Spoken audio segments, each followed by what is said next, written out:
ఈ దెబ్బతో అలేఖ్య పూర్తిగా నాశనం అయిపోవాలి. సంతోష్ దిగు, చంపు. పోయినవాడు కదా, దేవుడితో సమానం. మదురైలో స్వామిమలై నాయకరావు పెద్ద ఫ్యాక్షనిస్ట్.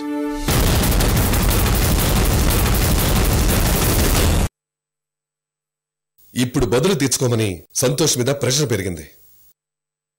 అందుకతను కోఆపరేట్ చేసినట్లేడు.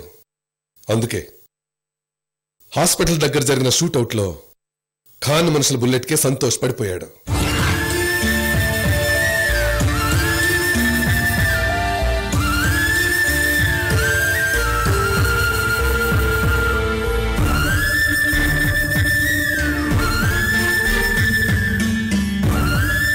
అంతలో ఖాన్ సంతోష్తో సహా పారిపోయాడు.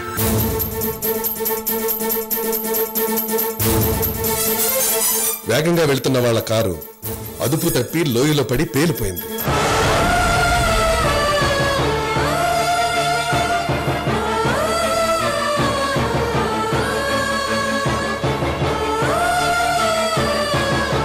తగలబడి బూడిదైపోయిన ఆ వెహికల్లో ఎముకలు తప్ప ఏమీ మిగలలేదు.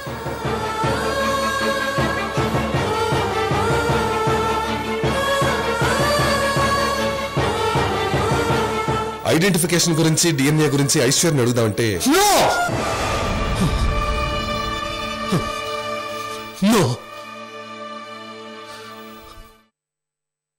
ఈ విషయాలేవి ఐశ్వర్యకి తెలియటానికి వీల్లేదు.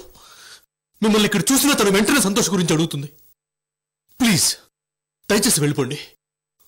తను ఫోన్ చేసినా తీయొద్దు. ప్లీజ్ దయచేసి అర్థం చేసుకోండి. ఐశ్వర్య మెంటల్ కండిషన్ అలా ఉంది. ఈ విషయాలేవి ఐశ్వర్య దాకా వెళ్ళకూడదు. సూర్య, ఏంటి ఐశ్వర్య దాకా వెళ్ళనివ్వద్దంటున్నావు? దేని గురించి?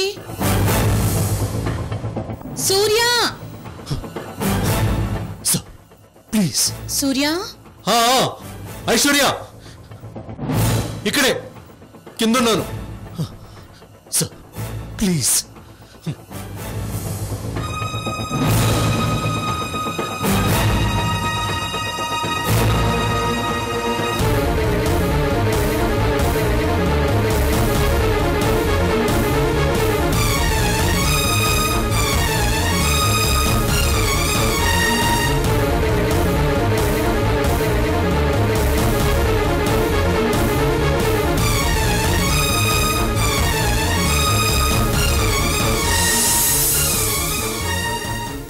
ఎవరితో మాట్లాడుతున్నావు?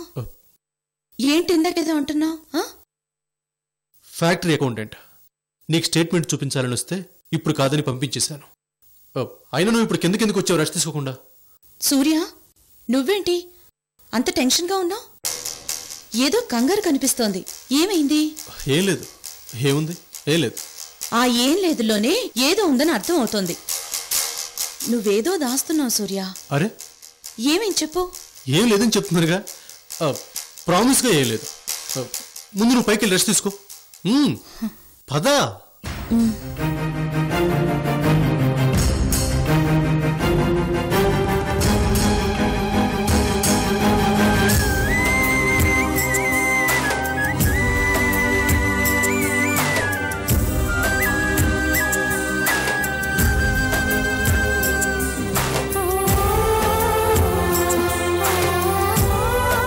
సూర్య, నువ్వేదో దాస్తున్నావు. అదేదో క్లియర్గా చెప్. రండి రెడ్డి గారు. మీరేంటి ఐశ్వర్య గారు రెస్ట్ తీసుకోకుండా అలా నిలబడున్నారు? రెస్ట్ తీసుకుంటున్నాను రెడ్డి గారు. అయినా ముందు మీరంతా నన్ను పేషెంట్గా చూడడం మానేయండి. అవును, ఇంతకీ పెళ్లికొడుకు పెళ్లికూతురు యారి?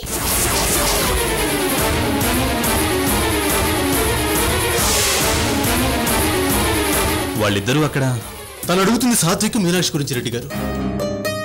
వాళ్ళిద్దరూ అక్కడ కూడా లేరు ఐశ్వర్య గారు. మరెక్కడున్నారు? అదే హనీమూన్. హనీమూన్కి వెళ్ళారని చెప్పారు కదా రెడ్డి గారు. అవునవును, హనీమూన్కి వెళ్ళారు.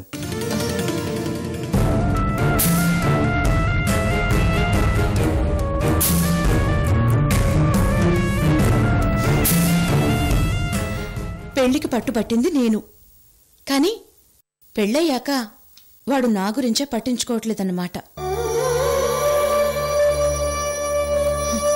కనీసం ఆశీర్వాదం కోసం కూడా రాలేదు.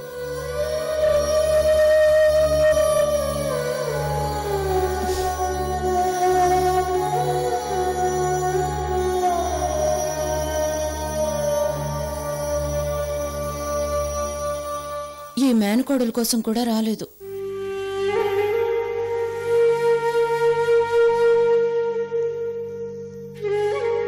ఇప్పుడు వాడి లోకం మీనాక్షి ఐశ్వర్య గారు.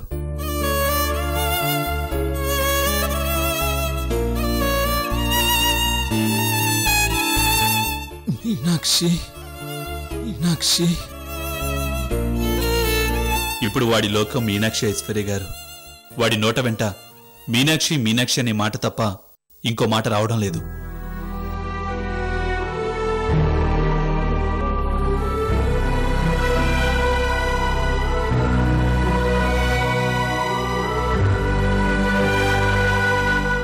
పాపం సాత్విక్ పిచ్చివాడు.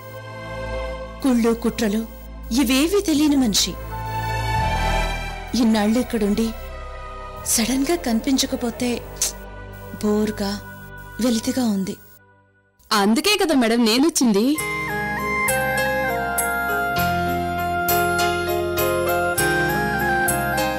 నార్మల్ టాబ్లెట్స్ వేసుకున్నారా? మీరెవరు? డాక్టరా? కాదు, నర్స్. పేరు లావణ్య. ఇప్పటి నుంచి ఇక్కడే నీకు తోడుగా ఉంటుంది. Hello madam. హలో సూర్య, ఇప్పుడు ఇవిడిక్కడ ఉండడం అంత అవసరమా? ఐమ్ సారీ, మిమ్మల్ని ఇన్సల్ట్ చేయడం నా ఉద్దేశం కాదు. జస్ట్ ఇన్ఫర్మేషన్ కనుక్కుందామని. ఏంటి సూర్య, ఏంటిది? ఐశ్వర్య గారు, ఇప్పుడు మీరున్న స్థితికి ఒక ఆడమనిషి తోడు చాలా అవసరం. అదే ప్రెగ్నెంట్గా ఉన్నారు కదా, అందుకే అంటున్నా. మీరిద్దరూ ఉన్నారు కదా. కానీ మేము ఆడవాళ్ళం కాదుగా.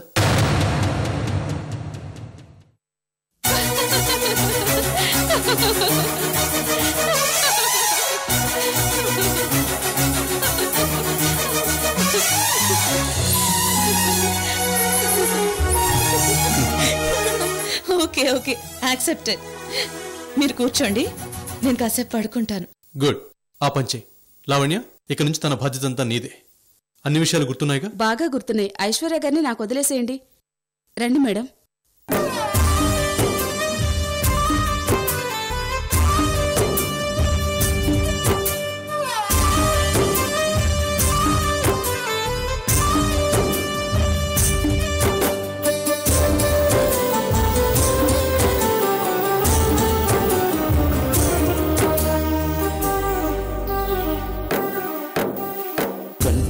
సాగుతున్న కథ ఒకటి. నటించడం చాలా కష్టం సూర్య గారు. గుండెలోన దాగి ఉన్న వ్యధ. జీవితంలో నటించడం నరకం, కానీ తప్పదు.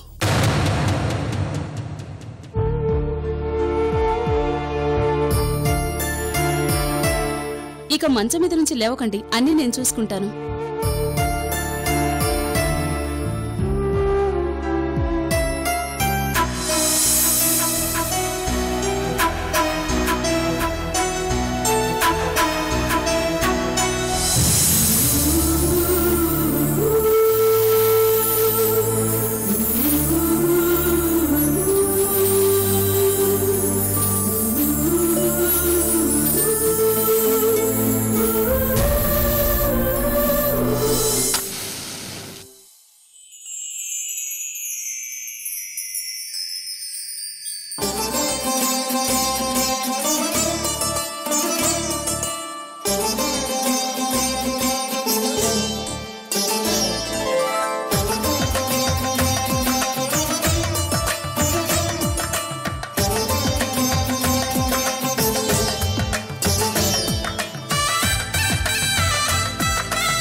ఏంటత్తయ్య ఏమైంది?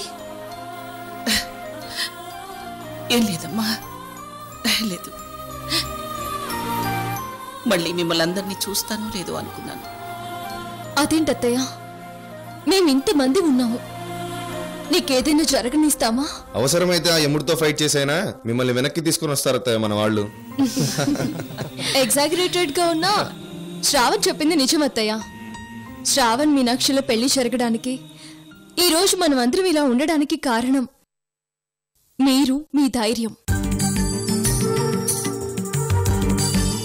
అలాంటి మిమ్మల్ని లేకుండా చేసేంత ధైర్యం ఎవరికి మాత్రం ఉంటుంది? మీనాక్షి, శ్రవణ్, వదిన గారి దగ్గర ఆశీర్వాదం తీసుకోండి.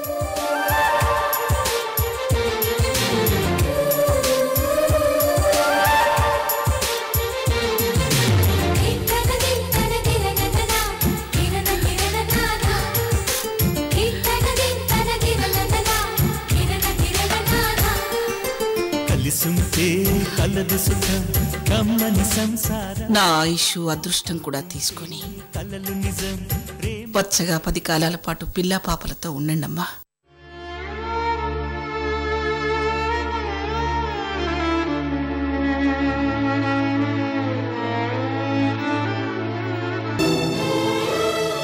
అత్తారిల్లు ఎలా ఉందమ్మా? బాగుంది. మీరు ఎలా ఉన్నారు పెద్దమ్మా? బాగానే ఉన్నాను. అరుంధతి, మన లగేజీ అమ్మ లగేజీ సర్దుంచు, పొద్దునే మన ఇంటికి వెళ్దాం. అదేంటి బావా, ఇది ఇల్లులో కనిపించడం లేదా నీకు? అది కాదు అలక్య, ఇంకా ఎంతకాలం? పెళ్లి కూడా అయిపోయింది, పైగా అమ్మ ఇప్పుడు పేషెంట్ కదా. అయితే ఈక్వేషన్స్ మారిపోతాయా, ఆవిడ విలువ మారుతుందా? అది కదా. ఏంటి శ్రీకర్ నువ్వు కూడా? పిన్ని గారు, నేను చెప్తున్నాను, మీరు పూర్తి ఆరోగ్యంతో ఈ ఇంటికి వచ్చారు, మళ్ళీ అంతే ఆరోగ్యంతో ఇక్కడి నుంచి వెళ్ళాలి. That's all. సూరి చెప్పింది ఫైనల్. కావాలంటే నువ్వెళ్ళు పో. మీ ఆవిడ రాదు. రాదు కాదు, పోనివ్వం.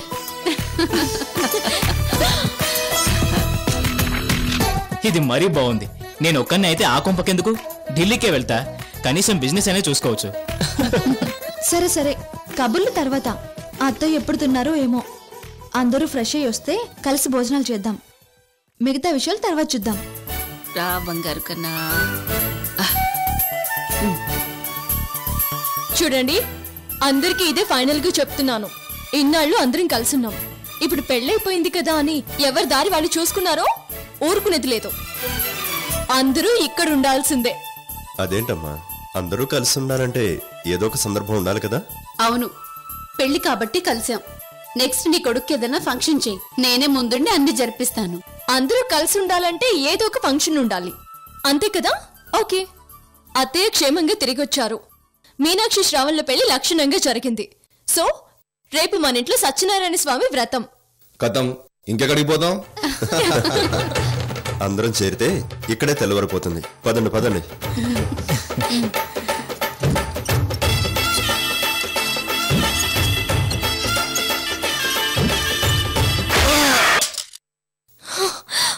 వాట్?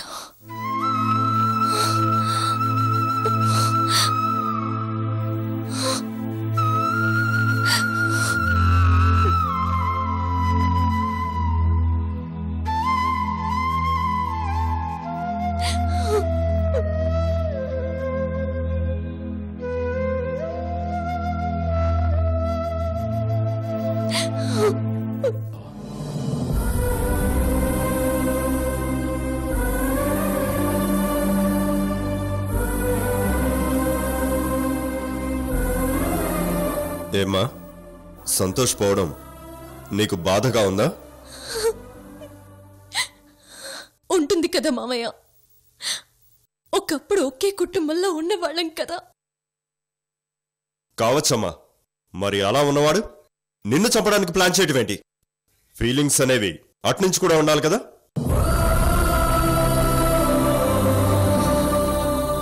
సర్లేండి మామయ్య, మనల్ని చంపడానికి చూసిన అందరూ పోయారుగా, ఇంకెందుకు, వదిలేండి.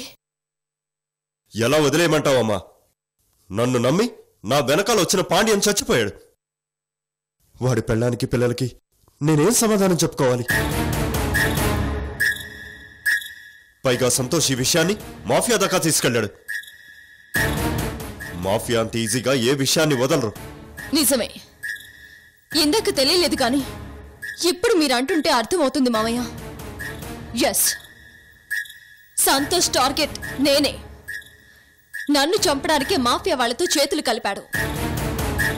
కానీ నా బదులు అత్తయ్య గాయపడింది. అయినా మీరేం వరి అవ్వకండి మామయ్య, ఇలాంటి పిల్లి కూతులు నన్నేం చేస్తాయి. మీరెవరూ లేని రోజుల్లో ఇంతకన్నా పెద్ద తలలను చిటికిన వెళ్లి మీద ఆడించాను. నా గురించి మానేసి వాళ్ళ గురించి ఆలోచిస్తే ఇది ఒక్క పూట సమస్య నాకు. పైగా సంతోష్ పోయాడన్నారు కదా, ఇక వదిలేయండి.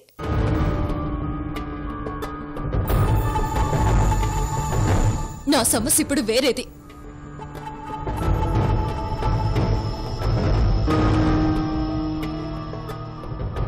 దాని గురించే ఇప్పుడు నా ఆలోచన. అది సరే మామయ్య, సంతోష్ మాఫియా వాళ్లతో కలిసి మిమ్మల్ని ఎందుకు అటాక్ చేసినట్టు?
చూసావా, ఒక విషయం 4 సార్లు జరిగితే దానికి విలువ ఉండదు. నేను 2 సార్లు వచ్చాను, లేచావు. 3ఓసారి లుక్ ఇచ్చావు కానీ లేవలేదు. అందుకే నేను ఏ పని 2ఓసారి చేయను. ఏ పని రిపీట్ చేయను. ఒక్కసారి చేసిన చాలా స్ట్రాంగ్ ఇంప్రెషన్ ఉండేలా చేస్తాను. ఏంటి సోదం చూస్తున్నావా? 1 minute.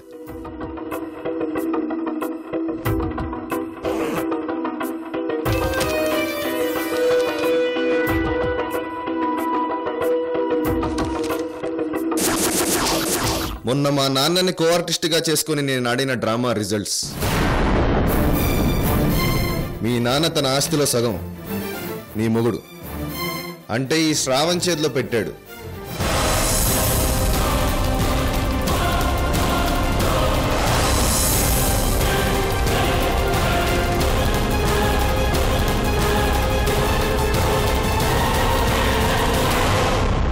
చూసావా, ఇప్పుడు నా ప్రమేయం లేకుండా నువ్వే నిలబడ్డావు.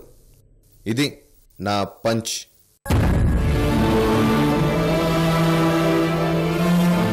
డబ్బుకు రూపం ఇస్తే అది మా ఆయన. ఆయనకు నిఖార్సైన వారసుడు నీ ఆయన శ్రావణ్.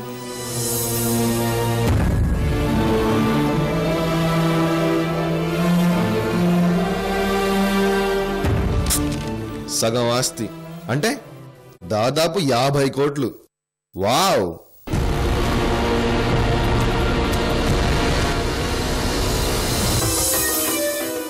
తీసుకోమ్మా. ఏంటి మావయ్య ఇది? నా ఆస్తిలో వాటా అనసూయ. నాకెందుకు ఇస్తున్నారు?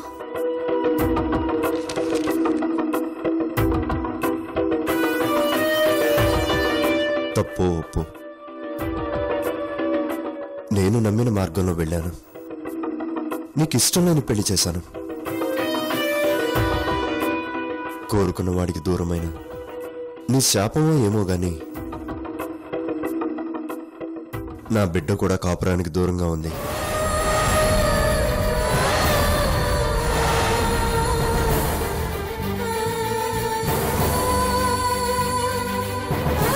నీ మాట నిజమైంది.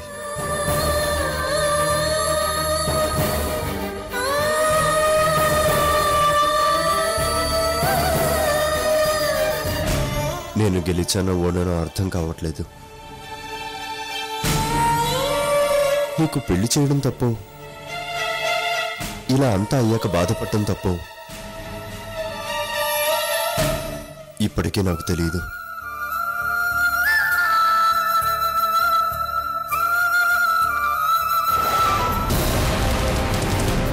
ఈ పెళ్లి చేసిన నిన్ను నీ కుటుంబాన్ని సర్వనాశనం చేయాలనుకున్నాను.